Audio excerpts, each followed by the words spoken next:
with pears and apples. Electricity bills continue to be in the news. In the last few hours, the government has announced that the rate reduction will definitely take place in January. All this is due to the mistake made by the National Energy Commission, but the news is that the government has indicated a value in weight, if not in percentage, for this reduction. It has indicated that the reduction will be around 2,000, which is the average for the entire country. Ladies and gentlemen, welcome to the economic program that explains the news in pears and apples. Welcome to Generadoras de Manzanas. We are going to start with one of the actors in this news, the electric generators. Here on the set of Peras de Manzanas is Camilo Charme, Executive Director of Generadoras de Chile, which is the Association of Generating Companies. Camilo, welcome to our program with Peras de Manzanas. Thank you very much, Roberto, thank you for the invitation. Okay, Camilo, there's finally a green light regarding what's going to happen with an error that occurred in a state agency, the National Energy Commission, which calculated the CPI twice, and that meant that people were charged more for a period of time.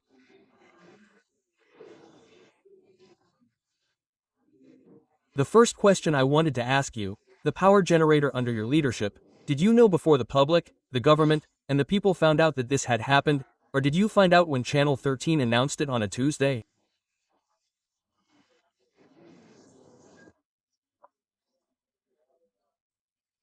Indeed, we found out about this error in the methodology when the news you mentioned occurred, and this is simply because it's an error in the design of the methodology, and that corresponds to actions by the administration many years ago, where the real CPI readjustment was mistakenly incorporated, on the one hand, and a readjustment factor was also incorporated into the current interest rate.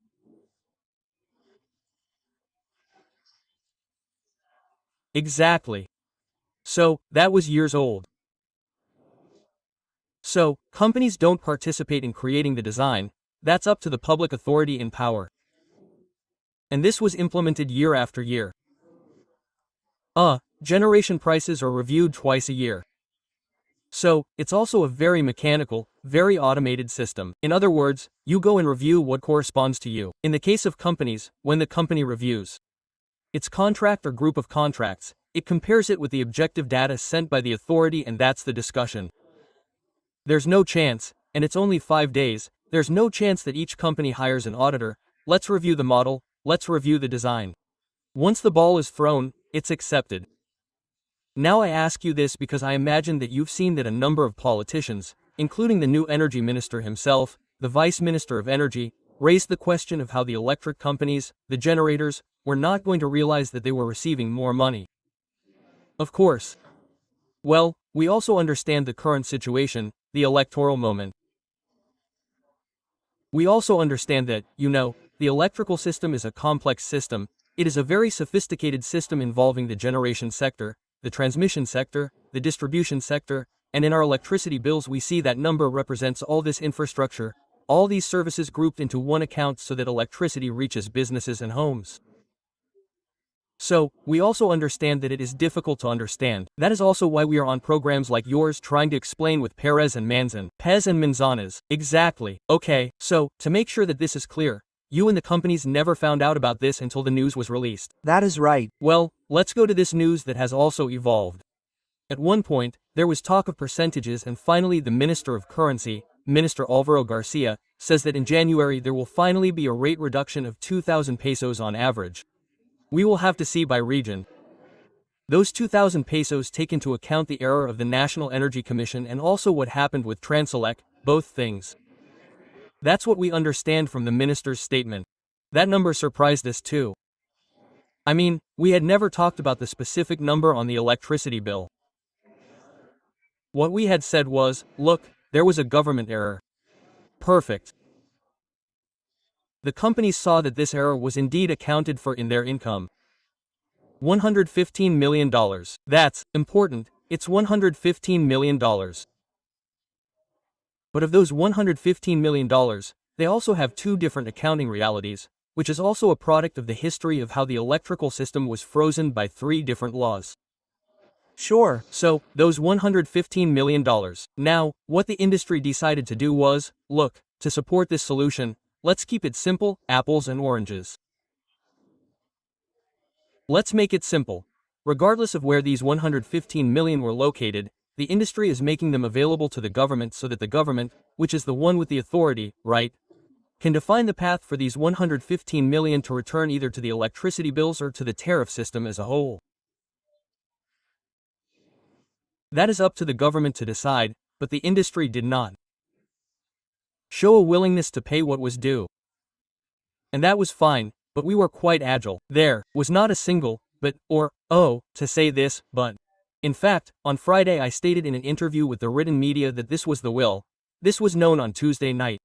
Did this report from the consulting firm Venesta cause any noise, stating that it was not 115 million that had been overpaid, but only $0 million? Did that cause any noise or not? Let's see. In the consulting firm, there are many consulting firms that are doing numbers, calculations, that's one.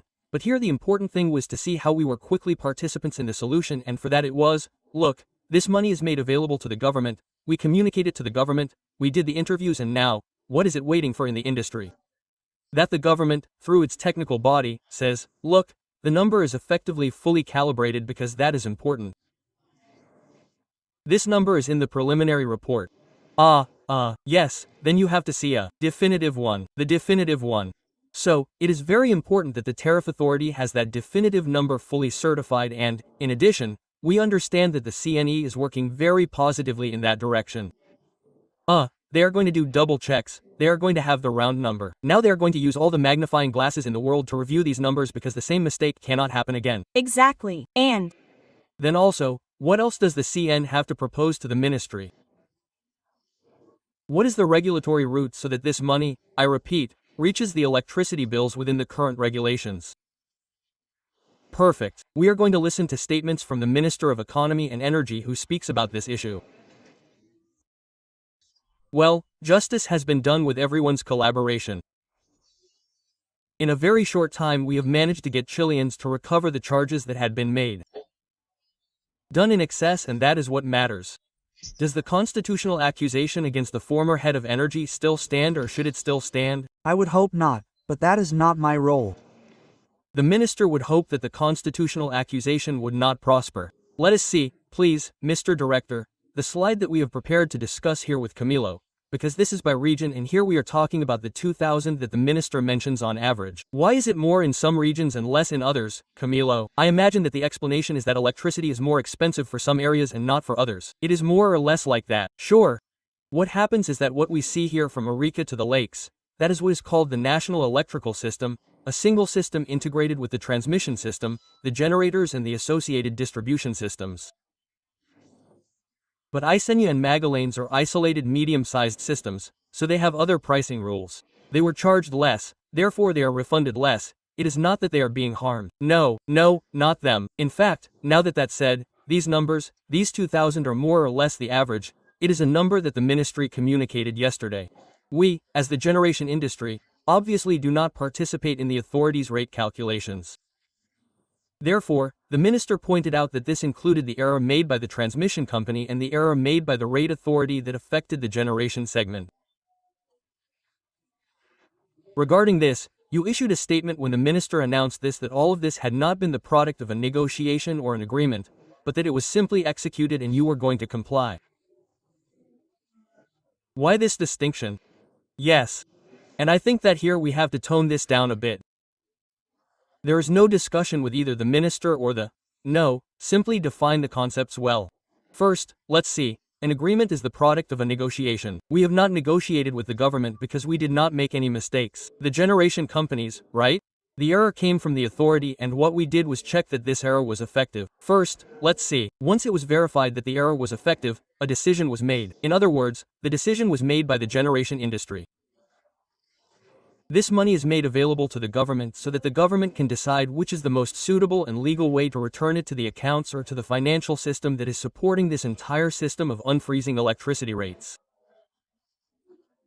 Perfect. Camilo Charme, Executive Director of the Electricity Distribution Companies, thank you very much for coming to our program with Peras and Manzanas. Delighted, and whenever you want, you can also make other contributions here on the system. Thank you very much for your kindness. thank you. Have a great day. Well, we are going to take a break now to move on to another topic, because this topic is also extremely relevant. You know that there is a consulting firm that has released a study every year that indicates which are the best pension systems in the world, which is the consulting firm Mercer. And Chile always comes out well, and that generates controversy because the system has many critics. I don't know. To talk about this topic, we already have here in the studio Mr. Joaquin Ramirez. He is the leader of Mercer Chile. How are you, Joaquin? It's a pleasure to greet you. Very well, thank you for the invitation. Well, first I want to explain to people that Mercer is an international consulting firm and this is a global ranking. It is not a ranking that Chile does, but rather that Mercer does it worldwide. Correct. Now, what is striking is that Chile always appears in good places in this ranking, and now it has advanced from 9th to 8th place, if I'm not mistaken, right? Yes. The question I always ask when we do this study: what is happening with this ranking that places Chile in the top 10 of the best pension systems in the world? With what is happening in Chile, where we have spent years questioning the system, marches, a pension reform that tried to improve things. Why is there this perception in the world of our pension system as a good system? And why is there so much criticism here in Chile and so much, I would say, disagreement with it? Pension system and the poor pensions that retirees receive? Sure, super good. The first thing that must be made clear is that pension systems for our measurement are measured on 3 pillars. One that has to do with adequacy, which is that people's needs are also met in terms of pension amounts and the characteristics that people have. Another pillar that has to do with sustainability, right? What is the capacity of the systems to continue paying those pensions in the long term? And the last one has to do with integrity, which is transparency, communication, right? How they are governed and the rules of all the actors in that place. In those 3 variables, the pension itself is not in any way related to the pension as such, as an amount, it is in the adequacy. The adequacy, which is precisely the one that Chile has the lowest. Right. Therefore, it is equally poorly evaluated from that point of view. In fact, that is where Chile, that is super important because people believe, I don't believe that this is it as a system that does not see, does not pay attention to that. No.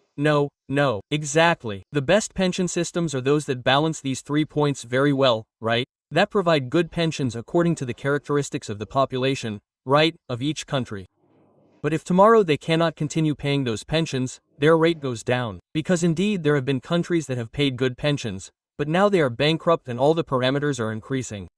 Right? Or they are lowering pensions, right? So there are a lot of parameters that have to be balanced. I can pay super good pensions, but if I cannot finance it after a few years, I will not be able to continue with the system. Exactly. And that, for example, is certainly the case of the countries that are within the first places of this ranking. Let's see the ranking. We have it here, Joaquin. To see it here, please, Mr. Director. Thank you very much. Here's the ranking from the consulting firm Mercer, where it is. The Netherlands, which always leads these rankings and has the highest score, for example, among the banking countries, followed by Iceland, Denmark, Singapore, and Israel. What do these countries have that allows them to achieve this balance, to provide good pensions but are fiscally solvent? What do I say? They have 2 things in common.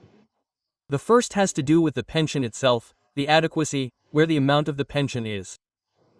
We are talking about countries that pay higher pensions because they also have higher minimum wages, right? And they also have much larger lifestyles, let's say, and different from Chile.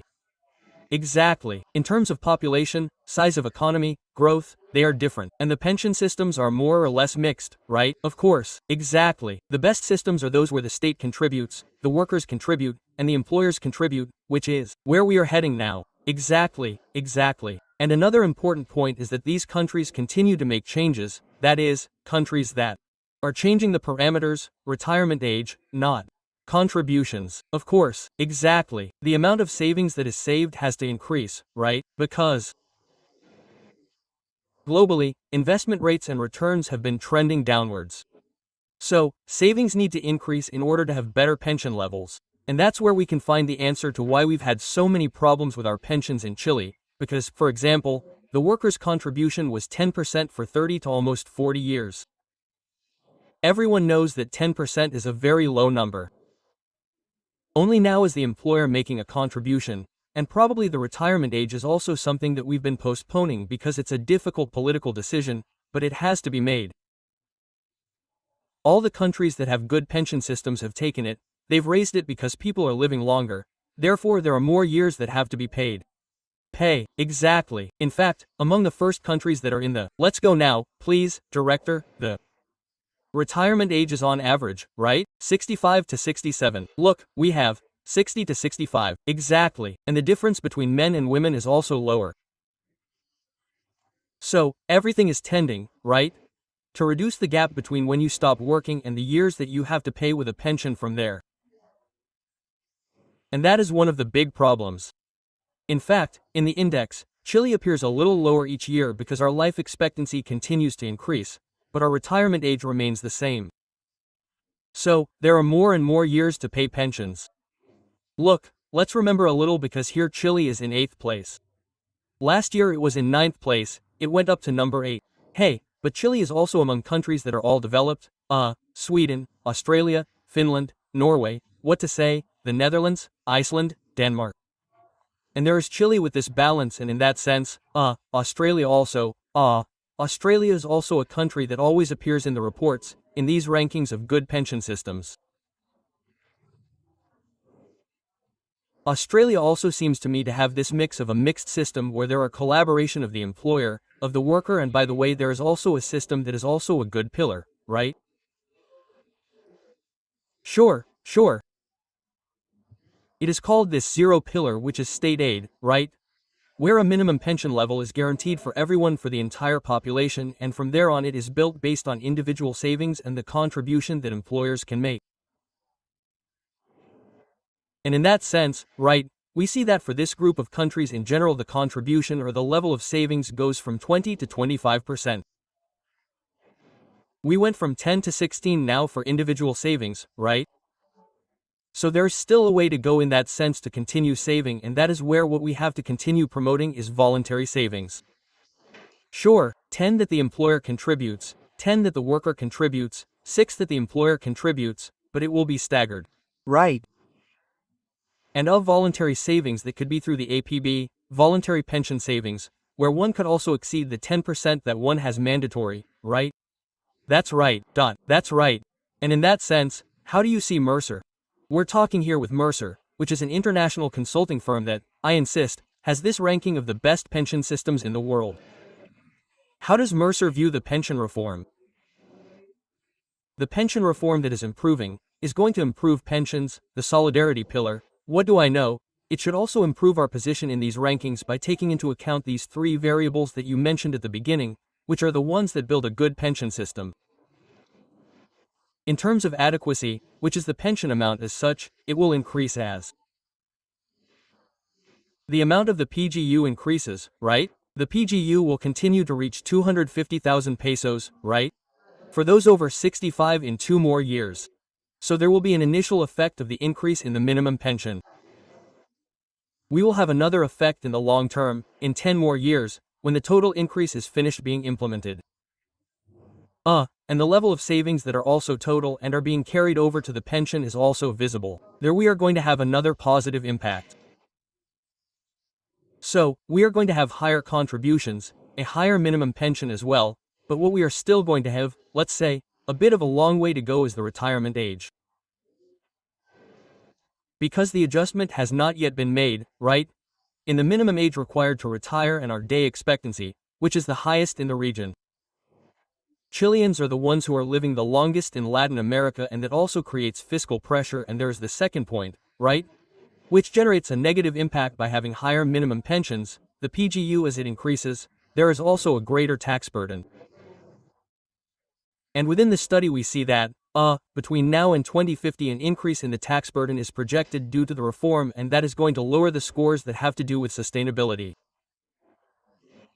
Of course, because the PGU, which is a wonderful thing, provides a foundation, a very good starting point for people, has a very high cost. They are around $6.5 billion a year, which is a lot of money, and that's $6.5 billion every year. Therefore, there we enter the sustainability item there. But look at how things are in life. The sustainability issue can complicate the evaluation of this ranking, but it will improve your ranking from the point of view of delivering better pensions, one thing for another. And there, within our methodology, adequacy is what weighs the most, the amount of the pension, the benefit that people receive weighs 40% of the total pillar. Right. Then we have another 30%, which is what sustainability weighs. So, we know that in the end, the best pension systems are built on those that are delivered, or are in the best way, right? To the needs that each country has based on its economy, its age, its life expectancy and its level of savings. So, we see there is a trade-off and we are going to see this. Okay, right, reflected in our next measurements. We know that there are some items that are going to go up because we are going to have more savings, right? We are also going to have more assets saved because a higher rate is going to increase now. How much money is being saved in the system, right? But we are also going to see greater tax pressure. And where we stand out, right, is integrity, where Chile is one of the countries that has the best levels of integrity in terms of corporate governance, right? How responsibilities are distributed between the regulator, the administrators, right? The information that is transmitted to the insured. Chile is among the. Just to say one thing, Joaquin, we have a few seconds left. When we talk about the issue of legal age, it is for people who are going to enter the labor market, not for us or our parents, but for the youngest. It would change for them. Camilo, no. Joaquin, thank you very much for coming to talk to us about this ranking, and explain to people all its implications. Very good. Thank you for coming to Canario y Manzana, and to you that you are very well. This has been Camaras y Manzanas.